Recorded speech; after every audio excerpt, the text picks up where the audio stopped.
તરફ રાજકોટમાં સતત બીજા દિવસે આરોગ્ય વિભાગની કાર્યવાહી। ફૂડ શાખાએ 150 રિંગ રોડ પર બાલાજી થાળમાં કરી કાર્યવાહી।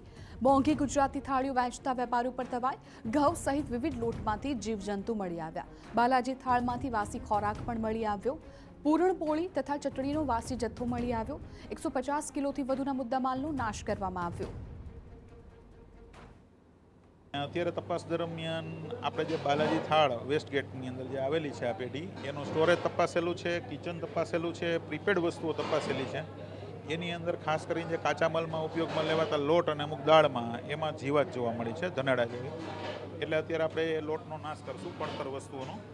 ઉપરાંત આપણે પૂરણપોળીનો મસાલો છે, ચટણી બનાવેલી છે, અમુક જે છે એનો અંદાજિત 100 કિલો જેટલું એ પણ દેખાય છે। એટલે કુલ મળીને લગભગ 150 કિલો જેટલો અત્યારે જથ્થો જે છે એના સ્થળ ઉપર નાશ કરશે।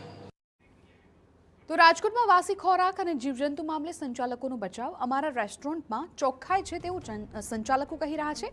કરિયાણાના વેપારીના ત્યાંથી આવેલા અનાજમાં ધનેડા હતા અને આ અનાજ ઉપયોગ કરતા પહેલા સાફ થતું હોય છે। અમારા યુનિટમાં કોઈ વાસી ખોરાક નથી તેવું સંચાલકો જણાવી રહ્યા છે।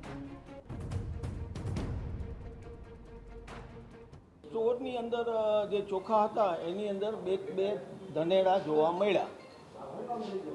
હવે આ છે ને કરિયાણાનો જે માલ બહારથી આવે એ એકચ્યુઅલી સ્ટોરમાં જતો હોય, પછી આ લોકો કિચનની અંદર જ્યારે યુઝમાં લે ત્યારે એ લોકો જોઈને સાફ કરીને પછી યુઝમાં લે।